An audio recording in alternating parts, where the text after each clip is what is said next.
Thank you, Senator Hagan and Senator Alexander, for allowing me to be the ranking member today. I get an unusual promotion to do this, but I appreciate the opportunity. You know, Kentucky's famous for a lot of both good things and bad things that happened in education over time. We're proud of our historically black colleges, Kentucky State. We're proud of the fact that Berea College was one of the first integrated colleges in the South. We're not so proud of the fact that after about 50 years of being integrated, they passed a law in the Kentucky State Legislature banning integration, which continued to be the law until, I believe, till Brown versus the board. But Kentucky has essentially been a microcosm of both good and bad things happening.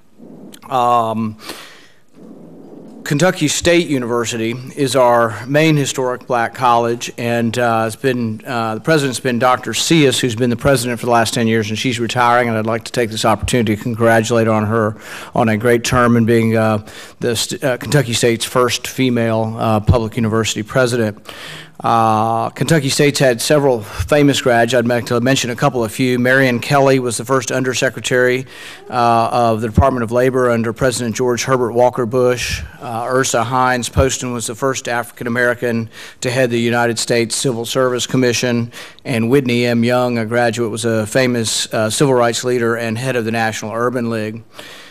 Also in Kentucky in the 19th century, we had a university by the name of State University, which was one of the first universities to educate African Americans when there were no other opportunities. It's recently been resurrected and rechartered and reaccredited, thanks really to the leadership of Dr. Kevin Cosby in Louisville, and it's been a great asset to rejuvenating part of our town of Louisville.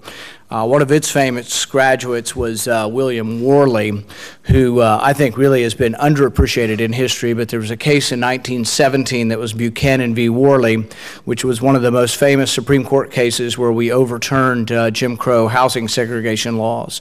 And this was way back in 1917. The problem still persisted for a long time. The Supreme Court actually did the right thing, though, in 1917, and William Worley was a famous Republican, founder of the NAACP, and also led this court case as one of the first NAACP trial cases that they fought in the early days. One of the things I've noticed as I've traveled around the country and meeting with African American leaders in each city that I go to is that Morehouse grads are everywhere. Anybody a Morehouse grad today? I laughingly call them the Morehouse Mafia because they're everywhere. But a good friend of mine, Elroy Saylor, has introduced me to a lot of their grads. He graduated at 20 from Morehouse and now is a partner and co-founder and CEO of Watts Partners here in D.C. In my travels, though, I've met many Morehouse grads. Nate Ford has become a friend. He's a Morehouse grad and vice president of Energy Partners, former director of engineering for the city of Detroit. Ashley Bell is a Morehouse grad who is now a candidate for commissioner for Hall County, Georgia, and is a candidate for the State Board of Education in Georgia, all Morehouse grads. So there's some great success stories out there, and I get tired sometimes of hearing all the bad stories, and I'm glad and I hope some of what we'll hear today are some of the good stories and the success stories that we're having, both with education and with individual success.